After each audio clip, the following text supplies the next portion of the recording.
Alam mo, ang bawat tibok ng puso mo, para yang isang salita. Ang bawat pintig, isa yang linya sa kwento ng buhay mo. Kasi sa gitna ng lahat, andiyan ang iyong puso. Ang makina na nagbibigay buhay.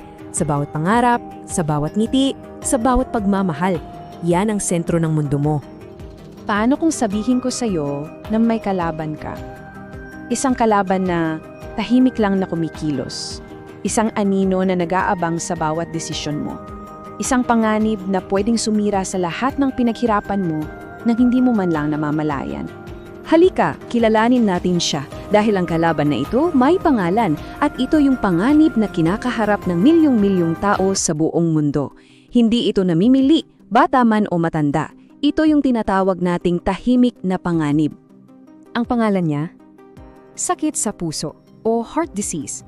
Ito yung kondisyon kung saan apektado mismo yung structure at yung function ng puso natin. At kapag humina ang puso, well, humihina rin ang daloy ng dugo. At kapag nangyari yon, nanghihina ang buong katawan. Yan ang kalaban na kailangan nating harapin. Pero teka, hindi siya nag-iisa. May mga kakampi ang kalaban na to. Andyan ang high blood pressure na parang martilyong unti-unting sumisira sa mga ugat mo. Andyan ang high cholesterol na parang dumi na bumabara sa daluyan ng buhay. Siyempre, andyan din ang panigarilyo at yung sedentary lifestyle o yung kakulangan sa ehersisyo. Lahat sila sama-samang pinapahinang depensa ng puso mo. Ngunit sa bawat laban, laging may pag-asa. Sa bawat kalaban, mayroon tayong sandata. At ang una nating sandata, matatagpuan lang natin yan sa ating mga kusina, sa ating hapagkainan. Yes, ang ating pagkain. Gusto kong isipin mo na yung plato mo, yan ang iyong shield, ang iyong panangga. Bawat prutas at gulay na ilalagay mo dyan, dagdag proteksyon yan. Yung mga whole grains, yan ang pundasyon mo. Tapos yung lean proteins, lalo ng isda, yan ang magpapalakas sa'yo. At syempre, yung mga nuts at mani. Isipin mo sila bilang maliliit na sundalo na handang lumaban para sa'yo. At meron pa tayong secret weapon. Ito yung omega-3 fatty acids. Makikita mo to sa isda at flaxseed. Sila yung parang special forces ng diet mo. Sila yung lumalaban sa inflammation o pamamaga mula sa loob ng katawan mo. Isang tahimik na kapangyarihan na proprotekta sa puso mo. Siyempre, hindi sapat yung depensa lang. Kailangan din nating umatake. At ang ikalawang nating sandata ay ang galaw.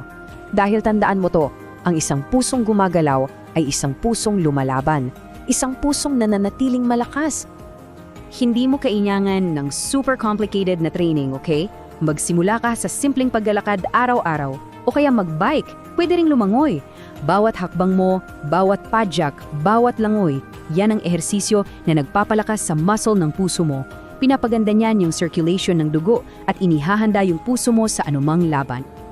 Alam mo, ang laban na to ay hindi lang pisikal. Laban din ito ng ating isip at emosyon.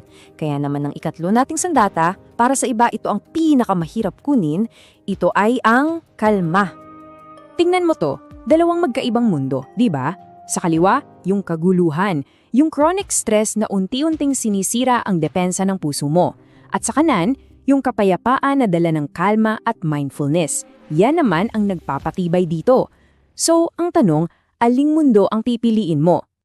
Yung kapayapaan, hindi yan basta-basta dumarating. Pinipili yan, pinagsisikapan. Pwede mang subukan ang mindfulness o yung simpleng deep breathing exercises lang. Pwede rin ang yoga. Ito yung mga tools mo para maabot yung kalma na kailangan para protektahan ang puso mo. Sabi nga nila, a wise warrior knows his enemy. Ang isang matalinong mandirigma, kilala niya ang lakas ng kalaban niya.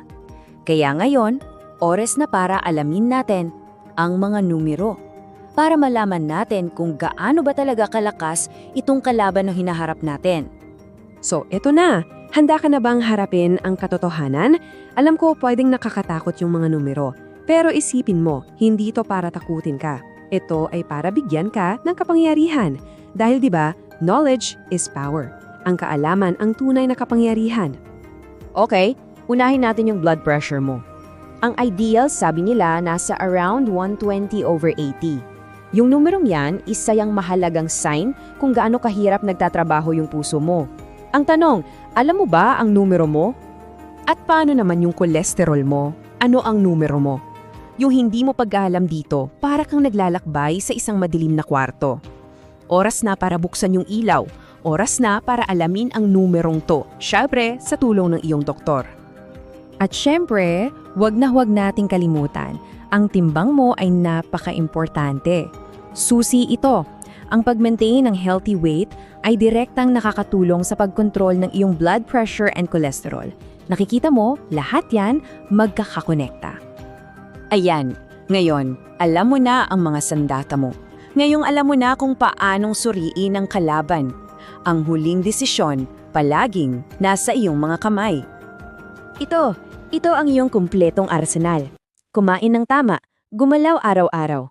I-manage ang stress, alamin ang iyong mga numero, at panatilihin ng tamang timbang. Nasa iyo na ang lahat ng kailangan mo para manalo sa labang ito. At sa huli, ang puso mo, meron lang yang iisang boses. At ikaw lang ang nakakarinig nito. Pakinggan mo siyang mabuti. Dahil ang buhay na sinusubukan niyang ipaglaban at protektahan ay ang buhay mo. At isang napakahalagang paalala, tandaan po natin ang lahat ng napag-usapan natin dito ay para lamang sa kaalaman. Para sa tamang medical advice na akma para sa'yo, mahalaga po na palaging kumonsulta sa inyong doktor. Maraming salamat sa panunood sa Carl Priza. Huwag kalimutang mag-like, share at mag-subscribe para sa mas marami pang practical health tips. Stay informed and stay healthy.